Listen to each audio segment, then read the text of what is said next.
connaît depuis la communale le gars qu'elle a sur la photo, à la première page du journal. Mais on le reverra pas de sitôt. Il a saigné 2 vieilles mémères, buté 3 flics des costauds. Certainement sur un coup de colère, vu qu'il est pas méchant, Fredo. Il a pillé la Banque de France pour rendre service à des copains, pour améliorer leurs finances. Faut bien que tout le monde y gagne son pain. Il y a 2-3 employés de la banque qui ont pris de la mitraille plein la peau. Bon Dieu, dans ces cas-là, on se planque, ça c'est pas de sa faute à Fredo.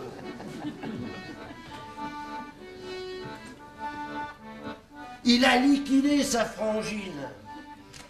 Une salope, une rien du tout, parce qu'il voulait plus qu'elle tapine. Elle a calanché sur le coup. Ça, c'est des histoires de famille, ça regarde pas le populo. Puis après tout, c'était jamais qu'une fille. À part ça, il est gentil, Fredo. Il a vaguement fait du chantage. C'était plutôt pour rigoler, pour avoir l'air d'être à la poche, vu que les mômes qu'il a chouravé, c'était des petits morveux de la haute qui bouffent du caviar au kilo. Tout pour les uns, rien pour les autres.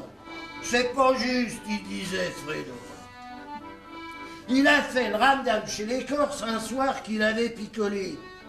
Puis comme il connaît pas sa force, les autres, ils ont pas rigolé. Raphaël a sorti son lingue, bref, tout le monde s'est troué la peau. Ça, c'est vraiment l'histoire de dingue, vu que c'était ses potes à Fredo.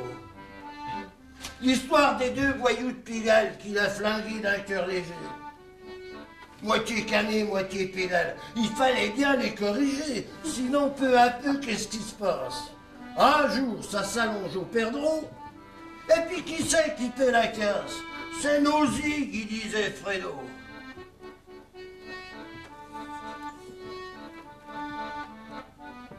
Un coup de pique-feu dans le Péritoine.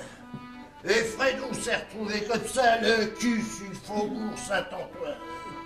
Qu'est-ce qu'il foutait dans ce quartier-là? Bien sûr, il s'est retrouvé avec les poulets sur le dos. Maintenant, vous connaissez la suite, vous l'avez lu dans les journaux. Un garçon qui avait tout pour faire.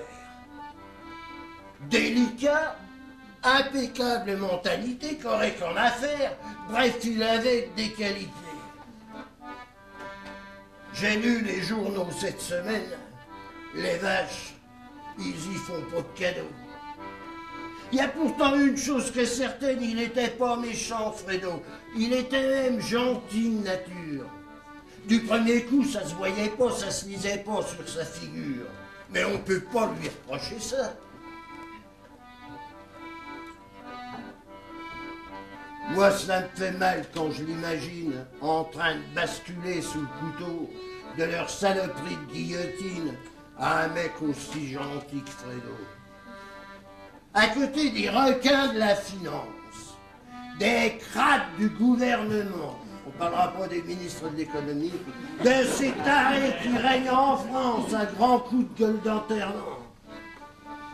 À côté de toutes ces riches natures qui nous égorgent à coups de grands mots, à côté de toute cette pourriture, il était vraiment gentil.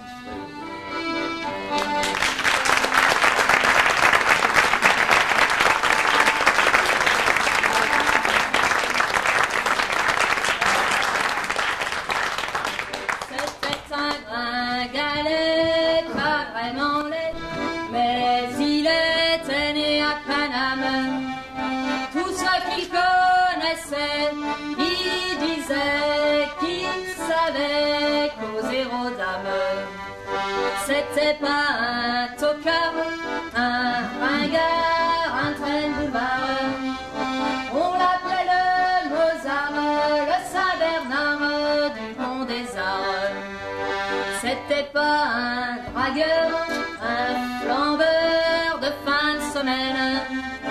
Il emmenait nos petites sœurs 3/4 d'heure sur le pont de la Seine. Il avait pas eu de père, pas eu de mère, ni d'anniversaire. Il était né un soir rue Roche, mâchoire près d'une poubelle.